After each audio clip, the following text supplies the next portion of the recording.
एक बार की बात है। एक शहर में घोड़ों की रेस करने का ऐलान किया गया। रेस एक महीने बाद होनी थी और इस रेस में हिस्सा लेने अलग अलग शहर और गांव से घोड़े आने वाले थे।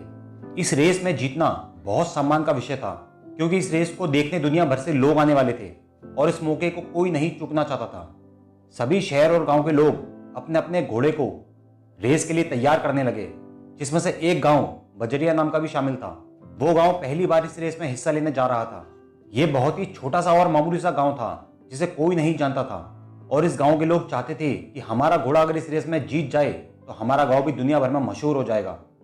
फिर हमारे गांव का भी नाम होगा और यहाँ भी टूरिस्ट घूमने आएंगे, जिससे हमारी भी अच्छी कमाई होगी। और गांव वाले अपने इस सपने को पूरा करने के लिए अपने घोड़े को तैयार करने लगे। दरअसल पूरे गांव में बस एक ही घोड़ा था और इसी घोड़े के भरोसे पर गांव के लोगों ने इस रेस में हिस्सा लेने का निर्णय लिया। अब सारी उम्मीद इसी घोड़े पर थी और वो घोड़े को खूब खिलाते पिलाते हैं, उसकी खूब देखभाल करते हैं। पूरा गांव घोड़े की देख रेख में लग जाता है और अब रेस में सिर्फ 2 दिन बचे हैं। मगर इस गांव के लोगों की किस्मत बहुत खराब होती है, क्योंकि रेस में 2 दिन पहले ही उनका घोड़ा प्रैक्टिस के दौरान पहाड़ से फिसल जाता है, जिस वजह से उनके घोड़े की दोनों टांगें टूट जाती हैं और घोड़ा बुरी तरह जख्मी हो जाता है। और ये खबर पूरे गांव में आग की तरह फैल जाती है कि उनका घोड़ा बुरी तरह घायल हो गया है। और बजरिया गांव के लोग बहुत ज़्यादा निराश हो जाते हैं और सभी मिलकर तत्काल एक पंचायत बुलाते हैं, जिसमें सभी गांव के लोग इकट्ठा होते हैं। मगर सभी गांव वाले बहुत ज़्यादा दुखी होते हैं और उन्हें समझ नहीं आता कि अब क्या करें। और अब रेस में सिर्फ 2 दिन बचे हैं। उन्हीं गाँव के लोगों में एक आदमी होता है जिसके पास एक गधा होता है, और वो आदमी अपने गधे से बोझा ढोने का काम करवाता है, जिससे उसकी आमदनी होती है। तभी पंचायत में एक सबसे होशियार और समझदार मुखिया होता है। वो कहता है कि चाहे जो भी हो जाए हम हार नहीं मानेंगे, हम इस रेस में हिस्सा ज़रूर लेंगे। सभी गांव के लोग उससे कहते हैं, लेकिन मुखिया जी, हमारा घोड़ा तो बुरी तरह घायल है, हम उसे रेस में कैसे भेजें? तो मुखिया उस गधे वाले आदमी से कहता है कि तुम जल्दी जाओ और अपना गधा लेकर आओ। वो गधे वाला आदमी और सभी गाँव के लोग हैरानी से पूछते हैं कि मुखिया जी, आप गधे को क्यों बुलवा रहे हो? तो मुखिया कहता है कि अब उस रेस में ये गधा दौड़ेगा। सब लोग एक दूसरे की शक्ल देखने लगते हैं कि मुखिया जी घोड़े की रेस में एक गधे को क्यों दौड़ाना चाहते हैं, इसका हारना तो पहले ही तय है। मगर मुखिया फिर भी कहता है कि तुम जाओ और गधे को लेकर आओ और बाकी सब मुझ पर छोड़ दो।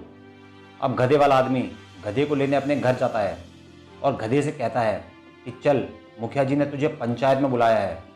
ये सुनकर गधा थोड़ा घबराता है कि आज पहली बार मुखिया जी ने उसे क्यों बुलवाया है, क्योंकि उसे तो कभी कोई पूछता ही नहीं था।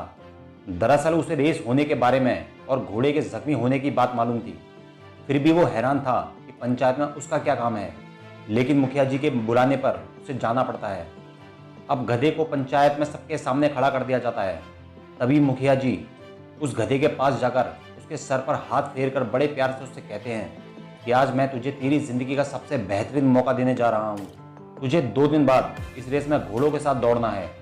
ये सुनकर ही घोड़े के पैर कांपने लगते हैं, क्योंकि वो जानता है कि वहाँ दुनिया भर के बेहतरीन घोड़े उस रेस में होंगे जिनसे वो कभी नहीं जीत पाएगा। मगर मुखिया उसकी हालत समझ जाता है और उससे कहता है कि इस रेस में तुझे इस गाँव के लिए नहीं दौड़ना है और ना ही किसी और के लिए, बल्कि इस रेस में तुझे सिर्फ और सिर्फ अपने लिए दौड़ना है। अपनी उस गधा प्रजाति के लिए दौड़ना है जिसे हमेशा से लोगों ने कुछ नहीं समझा है और हमेशा मूर्खों की श्रेणी में रखा है। जब भी मूर्खता का कोई उदाहरण दिया जाता है तो गधों को लेकर ही दिया जाता है।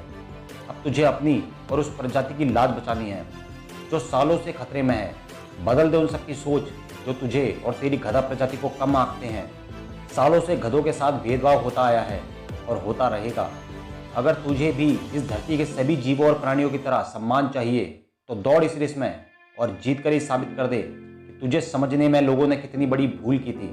तू भी ईश्वर की ही देन है और तू भी सम्मान का हकदार है। ये सब सुनकर गधे में एक अजीब सा जोश आता है और वो इस रेस में दौड़ने के लिए तैयार हो जाता है। आखिरकार रेस का वो दिन आ जाता है। दुनिया भर से लोग इस रेस को देखने आते हैं। पूरा स्टेडियम बुरी तरह भरा हुआ होता है। सभी घोड़े एक लाइन में खड़े होते हैं, जिनके बीच में गधा खड़ा होता है। सभी उस गधे को देखकर हंस रहे होते हैं, मगर गधा किसी की तरफ नहीं देखता। वो जानता है कि उसके साथ जो घोड़े दौड़ेंगे वो दुनिया भर के सबसे बेहतरीन घोड़े हैं। मगर वो इस बात की परवाह नहीं करता। अब रेस शुरू होने में आखिरी के 5 मिनट बचे होते हैं और उस गधे की धड़कनें तेज हो जाती हैं और उसके मन में यही बात चल रही होती है कि चाहे मुझे कुछ भी हो जाए लेकिन मुझे ये रेस जीतनी है, क्योंकि ऐसा मौका अब कभी नहीं मिलेगा। इसलिए उस गधे के सामने करो या मरो वाली स्थिति होती है और जैसे ही बंदूक से गोली चलने की आवाज़ सुनाई देती है, रेस शुरू हो जाती है। सभी एक साथ दौड़ना शुरू करते हैं। सभी बहुत तेज दौड़ रहे होते हैं और गधा भी अपनी पूरी शक्ति और जान लगाकर दौड़ता रहता है। न जाने कहां से उसके पैरों में इतनी ताकत आ जाती है कि गधा बहुत तेज दौड़ने लगता है। अब गधा दौड़ता है, दौड़ता है, दौड़ता है, दौड़ता है और इतनी तेज दौड़ने पर गधे के मुंह से खून निकल जाता है, मगर गधा बिना कोई परवाह किए दौड़ता रहता है और लास्ट में वो सभी घोड़ों को पछाड़कर ये रेस जीत जाता है। गधे को विश्वास नहीं होता कि वो ये रेस जीत गया है। सभी लोग गधे के लिए खड़े होकर तालियां बजाते हैं और उसे सम्मान देते हैं। गधे को ये सब किसी सपने की तरह लगता है और जब गधा अपने गांव पहुंचता है तो पूरा गांव उसे सम्मानित करता है और इस तरह वो ये साबित कर देता है कि इम्पॉसिबल कुछ भी नहीं।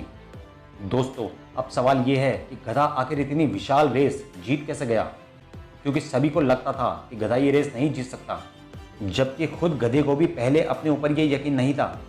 गधे के लिए इस रेस को जीतना बहुत मुश्किल था, लेकिन गधा ये रेस जीत ही नहीं सकता, ये भी कहाँ लिखा था। इस कहानी से ये सीख मिलती है, आप भी कभी लोगों की बातों में आकर खुद को कम मत समझो। हो सकता है आप में भी वो काबिलियत हो जिसके बारे में लोगों को क्या बल्कि आपको भी पता ना हो, और जिस दिन आप अपनी काबिलियत पहचान जाओगे तो आप वो कर दोगे जो ना लोगों ने सोचा होगा और जो ना आपने खुद सोचा होगा।